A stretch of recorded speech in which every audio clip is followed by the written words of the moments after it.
नगर निगम के क्षेत्र के अंतर्गत 70 वार्डों में जिस तरीके से अभी रायपुर नगर निगम टाउन एंड कंट्री प्लानिंग का अमला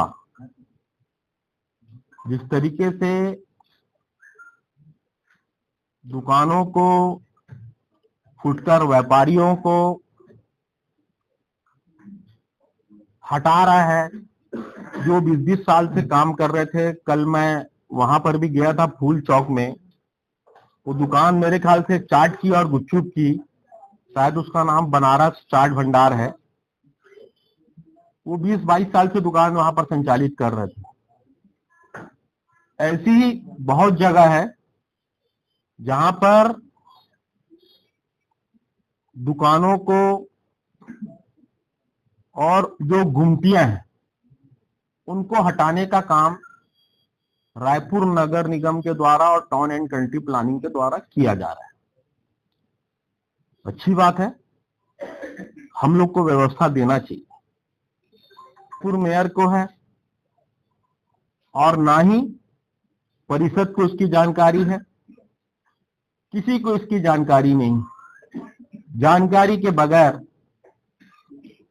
एमआईसी में चर्चा के बगैर ये एक्शन मोड लिया जा रहा है।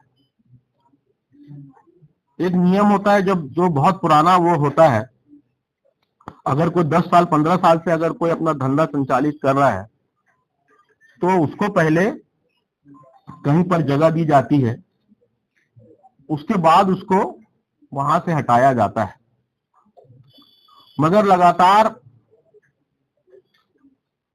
जो गरीब तत्वों के लोग हैं, गरीब लोग हैं, इसी तरीके से एनआईटी के पास भी एक मुद्दा आया। वहां पर भी सब लोगों को हटा के ग्रिल लगा दी गई। अगर आप किसी को हटा रहे हो तो पहले उसको बसाने का भी काम करो। हम भी नहीं चाहते कि शहर में किसी प्रकार से कोई अव्यवस्था हो। हम भी नहीं चाहते कि ट्रैफिक व्यवस्था में किसी प्रकार की कोई परेशानी हो। हम भी नहीं चाहते किसी को चलने में परेशानी हो। मगर अब क्योंकि बहुत पुराना वो लोग काम कर रहे थे, उनको पहले कहीं बसाना था, उसके बाद वहां पर आपको कार्रवाई करनी थी। छोटे छोटे लोगों के ऊपर कार्रवाई बहुत तेजी से किया जा रहा है, जिनका कोई अप्रोच नहीं है, जो गरीब लोग हैं, जिनके पास पावर नहीं है। मगर वहीं बूढ़ा तालाब चौपाटी में अभी भी काम चल रहा है। ये किस तरीके से आप दो धारी तलवार वाला आप काम कर रहे हैं? किस तरीके से आप पल में मासा और पल में चाटा वाला काम कर रहे हो? एक तरफ आप गरीबों लोग को हटा रहे हो, एक तरफ आप फूल चौक में हटा रहे हो, एक तरफ एनआईटी के लोगों को हटा रहे हो। लगभग 70 वार्ड में इस तरह की कार्रवाई चल रही है। ये बताने का प्रयास कर रहे हैं कि महापौर वहां पर कांग्रेस की वो बैठी हुई है, उनके द्वारा सब ये हटाया जा रहा है। अगर कार्रवाई करनी है तो दोनों के ऊपर कार्रवाई करो। चौपाटी का विरोध मैं नहीं, रायपुर की पूरी जनता बूढ़ा तालाब चौपाटी का विरोध कर रही है। डबल स्टोरी चौपाटी बन रही है। उस चौपाटी से स्कूल का व्यू, कॉलेज का व्यू और जो हॉस्टल है उसका पूरा व्यू दिखता है। आप लोग ने भी जाके मेरे साथ वहां पर भ्रमण किया है। गया सीधा चौपाटी में जाके दरवाजा मिले, वो गेट खोल दिया गया।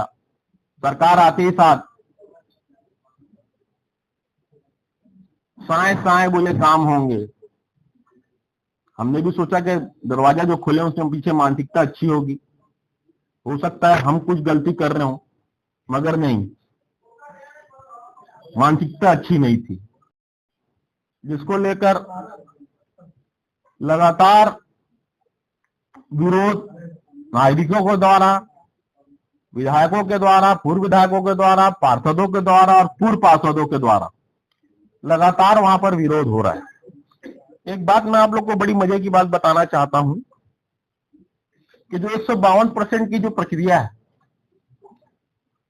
उसमें कलेक्टर और एडीएम साहब और तहसीलदार मिलकर 7,500 का पावर कलेक्टर साहब को रहता है कि 7,000 के नीचे की जो जमीन होती है उसको कलेक्टर महोदय अलॉट कर सकते हैं, मगर जब जमीन ज्यादा हो तो ये सीधा जाता है राज्य शासन के पास, राजस्व विभाग के पास। ये कहते हैं कि जब आचार संहिता चल रही थी तब तत्कालीन कलेक्टर महोदय ने इस काम को किया। 9 एकड़ का अधिकार कलेक्टर महोदय को नहीं रहता भाई साहब। 9 एकड़ का अधिकार में 5 लोगों की कमेटी बनती है जिसमें माननीय मंत्री जी खुद उसमें विराजमान होते हैं, जिसकी अध्यक्षता करते हैं। अध्यक्ष मंत्री जी रहते हैं और जो सेक्रेटरी रहते हैं उस कमेटी में वो वहां की सेक्रेटरी महोदय रहती हैं जो इस विभाग की हैं। और कुल मिला के इसमें जो आयुक्त हैं, ये नगर निगम आयुक्त नहीं, संभाग आयुक्त, वो और 5 लोग उस कमेटी में बैठते हैं। तब जाके ये जमीन का आवंटन होता है। बाकी योजना को तो आप बराबर पलट रहे हैं या तो नाम चेंज कर रहे हैं।